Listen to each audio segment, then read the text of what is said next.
హైందవ ధర్మానికి ఒక కొత్త దిశని అందించినవారు జగద్గురువు శ్రీ ఆదిశంకరాచార్యులు. భారతదేశం నలుదిక్కులా సంచరిస్తూ హైందవ ధర్మంలో పరస్పర విరుద్ధంగా కనిపించే నమ్మకాలన్నింటినీ ఒక తాటి మీదకు తెస్తూ తన జీవితాన్ని ధర్మ సంస్థాపన కోసం వెచ్చించిన ధన్యజీవి.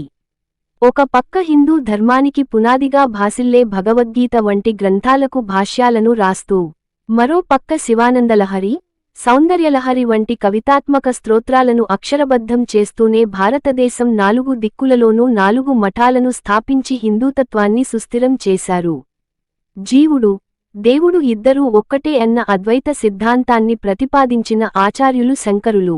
ఇంత విశిష్టమై జీవితం గడిపిన వ్యక్తి కాబట్టే ఆయనను సాక్షాత్తూ శంకరుని అవతారంగా భావించేవారు లేకపోలేదు. శంకరులవారి రచనలలో భజగోవింద శ్లోకాలకి గొప్ప ప్రాధాన్యం ఉంది. సాధారణంగా శంకరులవారి రచనలన్నీ జ్ఞానయోగంలో సాగుతాయి. కాని చిత్రంగా భజగోవిందం మాత్రం భక్తిమార్గంలో నడుస్తుంది. గోవిందుని తలుచుకోమంటూ హెచ్చరిస్తుంది. ప్రముఖ రాజకీయ, ఆధ్యాత్మికవేత్త సి. రాజగోపాలాచారి ప్రకారం ఇదేమీ చిత్రమైన విషయానికి కాదు. జ్ఞానం పరిపక్వమైతే అది భక్తిగా మారక తప్పదు అంటారు రాజగోపాలాచారి. భజగోవింద శ్లోకాల ఆవిర్భావానికి కారణం అంటూ ఒక కథని చెబుతూ ఉంటారు పెద్దలు. శంకరాచార్యులవారు తన 14 మంది శిష్యులతో కలిసి కాశీలో సంచరిస్తుండగా ఒక ముదుసలి వ్యాకరణ సూత్రాలను వల్లె వేయడం వారికి కనిపించిందట. కాటికి కాచుకున్న నాడు కూడా ఇంకా డబ్బు కోసమూ, లౌకిక జ్ఞానం కోసమూ తపిస్తున్న ఆ ముదుసలి తీరుని చూసి కోపగించుకున్న శంకరులవారు భజగోవిందలోని తొలి శ్లోకాన్ని ఆ తరువాత 12 శ్లోకాలని ఆసువుగా చెప్పారట.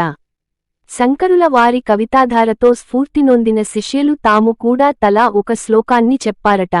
చివర్లో శంకరుల వారు మరో 4 శ్లోకాలను జోడిస్తూ భజగోవింద పఠనాన్ని ముగించారట.